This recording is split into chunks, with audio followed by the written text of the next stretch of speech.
बिस्मिल्लाहिर्रहमानिर्रहीम। अस्सलाम वालेकुम। मेरा नाम है तलहा इलियास और आप देख रहे हैं हमारा यूट्यूब चैनल सालिहीन। तो इस्लामिक वीडियो देखने के लिए हमारा चैनल सालिहीन को सब्सक्राइब कर लें। एक दरवेश थे, दिल्ली के बहुत सारे लोग आपके मुरीद थे। एक बड़ा खिदमत गुजार आपका मुरीद था, मजदूरी करता था, गरीब था, ऊपर से 6 बेटियों का वालिद भी था। हज़रत साहब के पास रोज़ आकर कहता, हुजूर बच्चियों के लिए दुआ कर दें, अल्लाह कोई असबाब पैदा कर दे। एक बच्ची की शादी का खर्चा 1000 दिरहम है और मैं गरीब हूँ। हज़रत साहब ने दुआ कर देनी। खानका शरीफ के थोड़ी ही दूर जहाँ बैठकर आप मुरीदों की तरबियत करते थे, उससे थोड़े फासले पर एक ईसाई रहता था। बड़ा मालदार था, बड़े सारे ऊँट, गाय, भेड़, बकरियाँ रखी हुई थी और हज़रत अशरफुद्दीन की बड़ी मुखालफत करता था। आपका जो गरीब मुरीद था उसका पड़ोसी था। एक दिन बुलाकर कहने लगा, तू किधर जाकर टकरे मार रहा है, वहाँ तुझे कुछ नहीं मिलना। वो बेचारे तुझे क्या देंगे जिनकी अपनी खानकाह जो है वो चंदे पर चलती है, मदरसा चंदे पर चलता है, मस्जिद चंदे पर चलती है। तेरी बेटियों का मामला कैसे हल करेंगे वो? उस आदमी ने कहा, तू मेरे पीर को नहीं जानता, तू मुझे मेरा महबूब नहीं दिखता, तुझे पता नहीं ना, तू इस रास्ते का मुसाफिर नहीं, तू नहीं जानता। उनका बस चले तो वो हर कीमत पर मेरी बेटियों की शादी करवा दें। अब वो ईसाई था, कहने लगा, अच्छा चलो ठीक है, अगर ऐसी बात है ना तो जाओ उनसे जाकर कह दो 6 साल मेरे से मायदा कर लें, मेरे जानवरों को चारा डाल दिया करें, 6 साल मेरी ड्यूटी करें, मैं 6000 दिनार देने को तैयार हूँ। हज़रत शेख शरफुद्दीन के बारे में कहने लगा, जाकर अपने पीर को कह दे मेरे जानवरों को 6 साल चारा डाल दें, 6000 देने को तैयार हूँ। वो जो कहता है कि वो हर कीमत को पर तेरी बेटियों की शादी करवा देंगे, तो मैं कीमत दे रहा हूँ, आ जाए। उसने ये बात की, मुरीद बड़ा नाराज़ हुआ, लड़ाई हुई, गिरेबान पकड़ लिया, झगड़ा हुआ, बात बड़ी दूर तक निकल गई। इसी तरह बात पूरे शहर में फैल गई। फैलते फैलते हजरत तक भी बात पहुँच गई। ईशा की नमाज के बाद हजरत आप उस ईसाई के घर चले गए। फरमाने लगे, तूने सोच समझ के मुलाजमत का कहा होगा, तूने भी कुछ सोच के ही कहा होगा, ऐसे तो नहीं तूने ऑफ़र करवाई होगी। तू अपनी बात पर कायम है, वाकई तू मुझे रख लेगा 6000 दिनार देकर? कहने लगा, जा जा बाबा, काम कर अपना। माने लगे, नहीं तूने इतने लोगों में बात की है, तू कायम है? कहने लगा, मैं कायम हूँ, पर आपने कायम नहीं रहने लगा। फरमाया, मैं सोच समझ कर आया हूँ। उसने कहा, काम करेंगे। फरमाया, एक शर्त पर, जब नमाज का टाइम हो जाए मुझे अपने रब की नमाज पढ़ने की इजाज़त दे दीजिए, बाकी मैं तेरी सारी बात मानूंगा। अगर उस गरीब की बेटियां बहाई जाएं तो मुझे और क्या चाहिए, पर 6 बेटियों का बोझ है, तू मुझे रख ले। वो कहने लगा, चलो आ जाओ मेरे साथ खते बंदगी कर लें।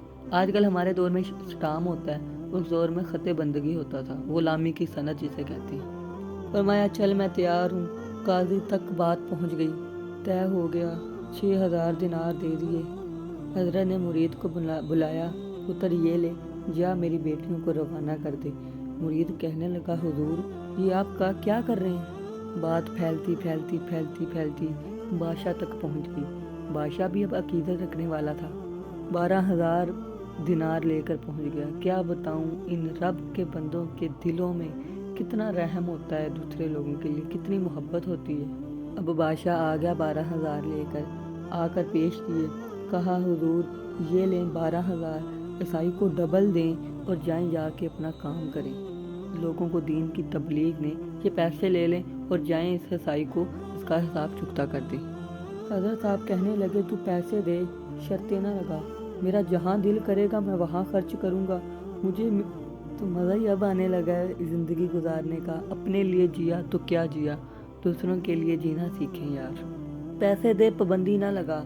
बादशाह की अकीदतमंद था, उसने पैसे दिए, ये लें हुजूर रख लें। हजरत ने फजर की नमाज पढ़ी, ऐलान फरमाया, किसी और की बेटी बैठी है तो पैसे मेरे पास हैं, मुझे बता दे।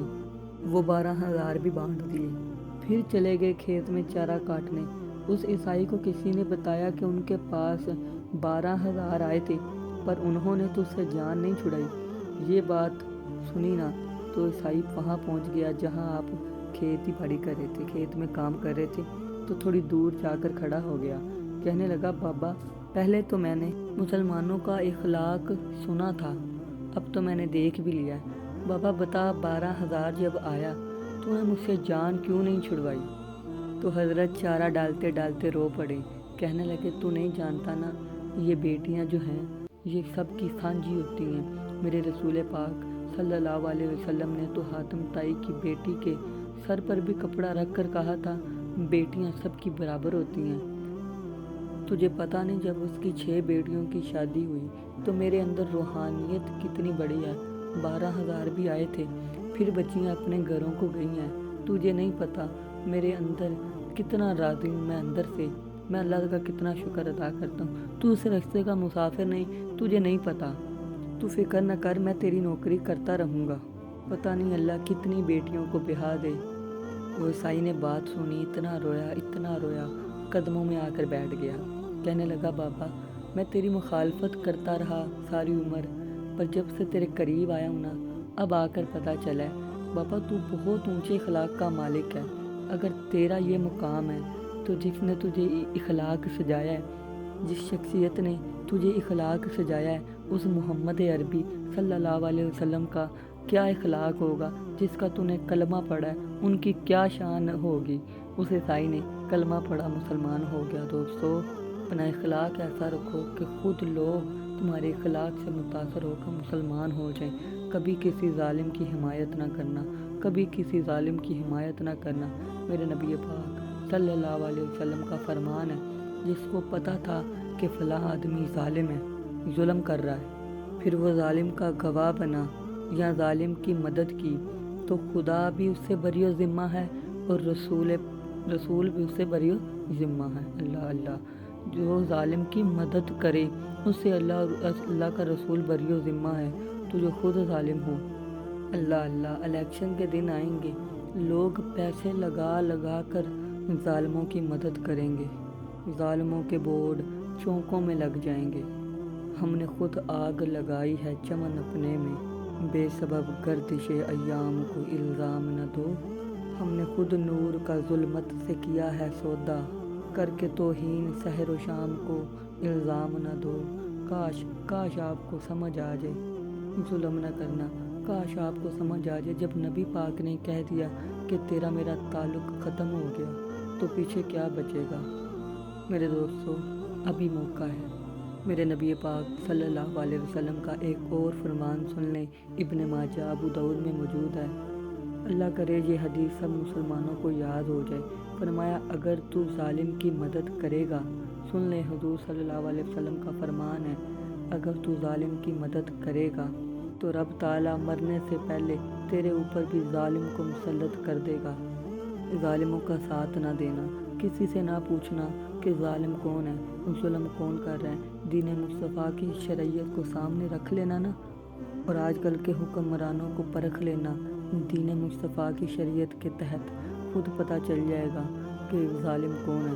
اور اگر ہم پھر بھی ان کی حمایت کریں، مدد کریں، تو اللہ تعالیٰ اور اللہ کا رسول ہم سے بری ذمہ ہے۔ دوستو آج موقع ہے، آج سمجھ جائیں ہم کس طرف چل پڑے ہیں، دین کیا طلب کرتا ہے۔ پھر فرمایا سید عالم نور مجسم صلی اللہ علیہ وسلم نے فرمایا اگر تو نے ظالم کی مدد کی تو جب تک توبہ نہیں کرے گا رب تجھ سے ناراض ہی رہے گا۔ دوستو آج موقع ہے، توبہ کر لیں۔ آج سب سے پہلے میں توبہ کرتا ہوں، اگر انجانے میں جانے میں نے کسی ظالم کی مدد کی ہو تو یارو میں اللہ تعالیٰ سے معافی کا طلبگار ہوں، شاید اللہ تعالیٰ مجھے معاف کر دے۔